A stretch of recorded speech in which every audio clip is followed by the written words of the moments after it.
naka-racing cam na 7.1 mm.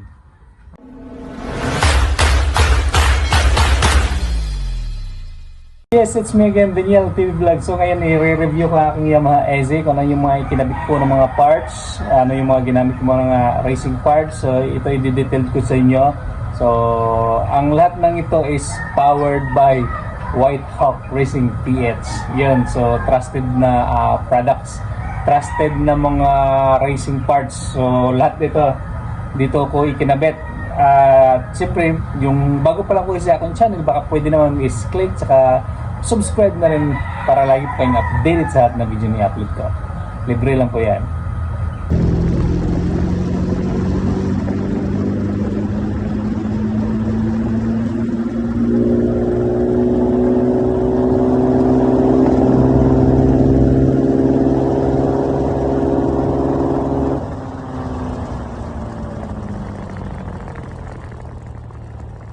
So siyempre 140 yung gulong ko sa rear, naka FZ naman po yung aking mugs. Yan, medyo mabigat pero hindi nalintana ng makina, parang nakastack lang yung takbuhan.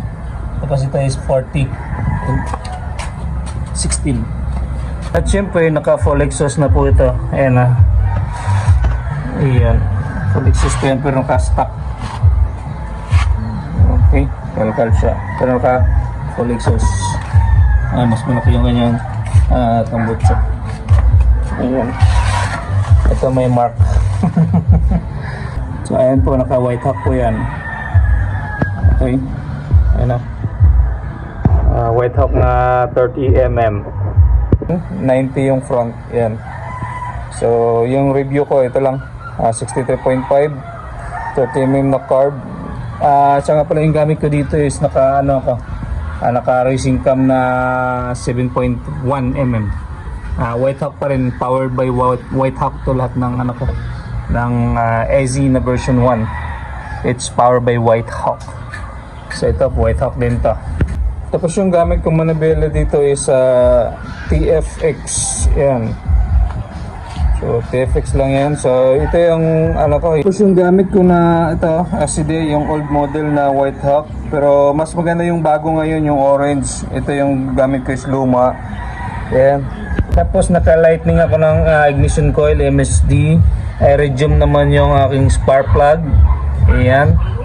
At yung gamit ko nga pala na black is 63.5 ni White Hawk. Yan po, White Hawk po yan 63.5. Ayan, ito 63.5 stock head pero naka port in palace. Tapos yung gamit ko na carb is White Hawk din na 30 mm. Yan. Tapos yung mugs ko nga pala is FZ. Yung combination nito is 40, dito naman is 16. Tapos yung gulong ko sa front is 90 po yan. Okay,